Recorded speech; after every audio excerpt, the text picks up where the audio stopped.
ಶ್ರೀ ಗುರುಭ್ಯೋ ನಮಃ. ಫ್ರೆಂಡ್ಸ್, ಎಲ್ಲರಿಗೂ ನಮಸ್ಕಾರ. ಪ್ರೀತಿಯ ಮಿಥುನ ರಾಶಿಯವರೇ, ಬುದ್ಧಿವಂತಿಕೆ ಮತ್ತು ಚತುರತೆಯ ಸಂಗಮ ನಿಮ್ಮ ಯಶಸ್ಸಿನ ರಹಸ್ಯಗಳು. ಮಿಥುನ ರಾಶಿಯವರೇ, ನಿಮ್ಮ ರಾಶಿಯ ಸಂಕೇತ ಜೋಡಿ, ಟ್ವಿನ್ಸ್. ಗಾಳಿಯ ತತ್ವದ ಈ ರಾಶಿಯ ಅಧಿಪತಿ ಬುದ್ಧಿವಂತಿಕೆಯ ಕಾರಕನಾದ ಬುಧ, ಮೆರ್ಕುರಿ. ನಿಮ್ಮ ವ್ಯಕ್ತಿತ್ವವು ಎರಡು ಮುಖಗಳಿರುವ ನಾಣ್ಯದಂತೆ. ಒಂದು ಕ್ಷಣದಲ್ಲಿ ನೀವು ಬಹಳ ಉತ್ಸಾಹದಿಂದ ಇರ್ತೀರಾ, ಇನ್ನೊಂದು ಕ್ಷಣದಲ್ಲಿ ಆಳವಾದ ಚಿಂತನೆಗೆ ಜಾರ್ತೀರಾ. ಜಗತ್ತಿನಲ್ಲೇ ಅತ್ಯಂತ ವೇಗವಾಗಿ ಕಲಿಯುವ ಮತ್ತು ಪರಿಸ್ಥಿತಿಗೆ ತಕ್ಕಂತೆ ಬದಲಾಗುವ ಅದ್ಭುತ ಶಕ್ತಿ ನಿಮ್ಮದು. ಆದರೆ ಇದೇ ಗೊಂದಲಮಯ ಮನಸ್ಸು ನಿಮ್ಮ ಸಾಧನೆಗೆ ಅಡ್ಡಿಯಾಗ್ತಾ ಇದೆಯಾ? ಮಿಥುನ ರಾಶಿಯವರ ಅದ್ಭುತ ಶಕ್ತಿಗಳು: ಸ್ಟ್ರೆಂತ್ಸ್, ಮಾತುಗಾರಿಕೆ, ಅವರ ಕಮ್ಯುನಿಕೇಶನ್. ನಿಮ್ಮ ಮಾತಿನ ಮೋಡಿಗೆ ಮರಳಾಗದವರು ಯಾರೂ ಇಲ್ಲ.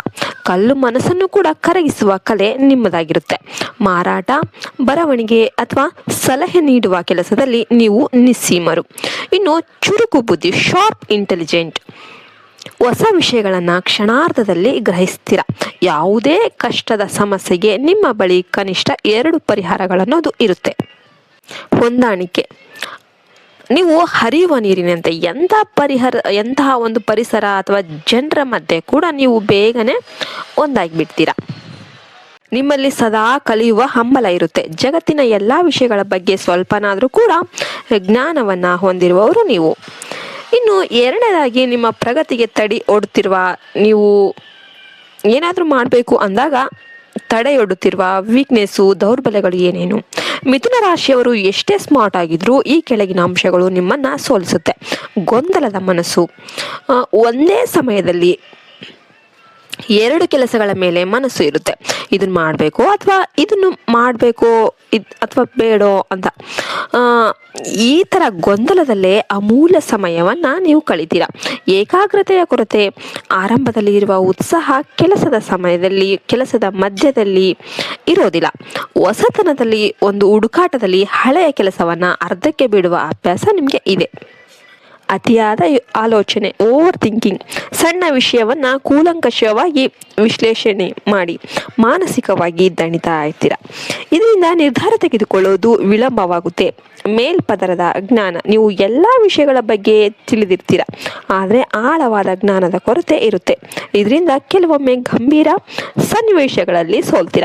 ಮೂರನೇದಾಗಿ, ಮಿಥುನ ರಾಶಿಯವರ ಜೀವನದ ಸವಾಲುಗಳು: ದ್ವಂದ್ವ ವ್ಯಕ್ತಿತ್ವ. ನಿಮ್ಮನ್ನು ಅರ್ಥ ಮಾಡಿಕೊಳ್ಳೋದು ಎದುರಿದ್ದವರಿಗೆ ಕಷ್ಟ.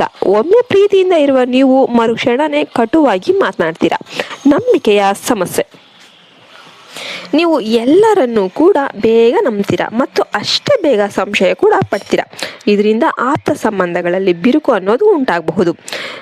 ನಿಮ್ಮ ಮೆದುಳು ಸದಾ ಓಡ್ತಾ ಇರುತ್ತೆ. ಇದರಿಂದಾಗಿ ನಿದ್ರಾಹೀನತೆ ಅಥವಾ ಮಾನಸಿಕ ಒತ್ತಡಕ್ಕೆ ಒಳಗಾಗುವ ಸಾಧ್ಯತೆ ಹೆಚ್ಚು. 100% ಯಶಸ್ಸು ಪಡಿಬೇಕಂದ್ರೆ ಮಿಥುನ ರಾಶಿಯವರ ಒಂದು ವಿಜಯ ಸೂತ್ರಗಳು ಏನೇನು? ಮೊದಲನೆಯದಾಗಿ, ಫೋಕಸ್, ಏಕಾಗ್ರತೆಯನ್ನು ಬೆಳೆಸಿಕೊಳ್ಳಿ. 10 ಹಡಗುಗಳಲ್ಲಿ ಪಯಣಿಸುವುದನ್ನು ಬಿಡಿ. ಒಂದು ಸಮಯದಲ್ಲಿ ಒಂದು ಗುರಿಯನ್ನು ಮಾತ್ರ ಇಟ್ಟುಕೊಳ್ಳಿ. ಈ ಕೆಲಸ ಮುಗಿಯುವವರೆಗೂ ಕೂಡ ಬೇರೆ ಕೆಲಸಕ್ಕೆ ಕೈ ಹಾಕೋದಕ್ಕೆ ಹೋಗಬೇಡಿ. Focus is your super power. ಎರಡನೆಯದು, ಶಿಸ್ತಿನ ಜೀವನ. ನಿಮ್ಮ ಕಟ್ಟಿ ಕಟ್ಟಿಹಾಕಲು ಒಂದು ದಿನಚರಿ, ಡೈಲಿ ರೂಟೀನ್ ಸಿದ್ಧಪಡಿಸಿಕೊಳ್ಳಿ. ಯೋಚನೆಗಳನ್ನು ಕಾರ್ಯರೂಪಕ್ಕೆ ತರಲು ಬರವಣಿಗೆಯ ಅಭ್ಯಾಸ ಮಾಡಿಕೊಳ್ಳಿ. ಇದು ನಿಮ್ಮ ಗೊಂದಲವನ್ನು ಕಡಿಮೆ ಮಾಡುತ್ತೆ. ಮೂರನೆಯದು, ಆಳವಾದ ಅಧ್ಯಯನ. ಯಾವುದೇ ವಿಷಯವನ್ನಾದರೂ ಮೇಲೆ ತಿಳಿಯುವ ಬದಲು ಅದರ ಆಳಕ್ಕೆ ಇಳಿರಿ. ಒಂದು ಪರಿಣಿತಿನೇ ನಿಮಗೆ ಗೌರವ ಮತ್ತು ಸಂಪತ್ತನ್ನು ತಂದುಕೊಡುತ್ತೆ. ಇನ್ನು 5ನೇದಾಗಿ, ಆಧ್ಯಾತ್ಮಿಕ ಮತ್ತು ಪ್ರಾಯೋಗಿಕ ಪರಿಹಾರಗಳು. ಮಿಥುನ ರಾಶಿಯ ಅಧಿಪತಿ ಬುಧ ಆಗಿರೋದ್ರಿಂದ ನಿಮ್ಮ ಜೀವನ ಶುಭವಾಗಲು ಇವುಗಳನ್ನು ನೀವು ಪಾಲಿಸಬೇಕಾಗುತ್ತೆ. ಶ್ರೀ ವಿಷ್ಣು ಆರಾಧನೆ ಮಾಡಿ. ಪ್ರತಿ ಬುಧವಾರ ವಿಷ್ಣು ಸಹಸ್ರನಾಮವನ್ನು ಪಠಿಸಿ ಅಥವಾ ವಿಷ್ಣುವಿನ ದೇವಸ್ಥಾನಕ್ಕೆ ಭೇಟಿ ನೀಡಿ. ಇದು ನಿಮ್ಮ ಬುದ್ಧಿಯನ್ನು ಚುರುಕುಗೊಳಿಸಿ ಸರಿಯಾದ ದಾರಿಯನ್ನು ತೋರಿಸುತ್ತೆ. ಹಸಿರು ಬಣ್ಣದ ಬಳಕೆ. ನಿಮ್ಮ ಅದೃಷ್ಟದ ಬಣ್ಣ ಹಸಿರು. ಮುಖ್ಯವಾದ ಕೆಲಸಗಳಿಗೆ ಹಸಿರು ಬಣ್ಣದ ಕರವಸ್ತ್ರ ಅಥವಾ ಬಟ್ಟೆ ಬಳಸೋದು ಶುಭವಾಗಿರುತ್ತೆ. ಸಸ್ಯಗಳ ಪೋಷಣೆ. ಮನೆಯಲ್ಲಿ ಹಸಿರು ಗಿಡಗಳನ್ನು ಬೆಳೆಸಿ ಮತ್ತು ಅವುಗಳಿಗೆ ನೀರು ಹಾಕಿ. ಪ್ರಕೃತಿಯ ಒಡನಾಟ ನಿಮ್ಮ ಮಾನಸಿಕ ಅಶಾಂತಿಯನ್ನು ದೂರ ಮಾಡುತ್ತೆ.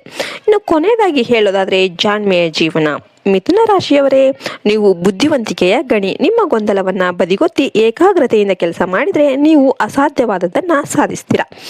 ಮಾತು ಬೆಳ್ಳಿಯಾದರೆ ಮೌನ ಬಂಗಾರ ಎಂಬುದು ನೆನಪಿರಲಿ. ನಿಮ್ಮ ಜಾಣ್ಮೆನೆ ನಿಮ್ಮ ಏಳಿಗೆಯ ಮೆಟ್ಟಿಲಾಗಿರಲಿ. ನಿಮ್ಮ ಜೀವನವು ಜ್ಞಾನದ ಬೆಳಕಿನಿಂದ ಸದಾ ಪ್ರಕಾಶಮಾನವಾಗಿರಲಿ.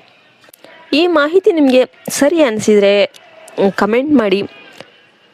ಜೈ ಶ್ರೀರಾಮ್ ಅಂತ ಕಮೆಂಟ್ ಮಾಡೋದನ್ನು ಮರಿಬೇಡಿ. ವಿಡಿಯೋಗೆ ಒಂದು ಲೈಕ್ ಕೊಡಿ. ಜೈ ಹಿಂದ್, ಜೈ ಭಾರತ್ ಮಾತೆ, ಹರಿ ಓಂ ತತ್ಸತ್. ಸರ್ವೇಷನ್ ಸುಖಿನೋ ಭವಂತು.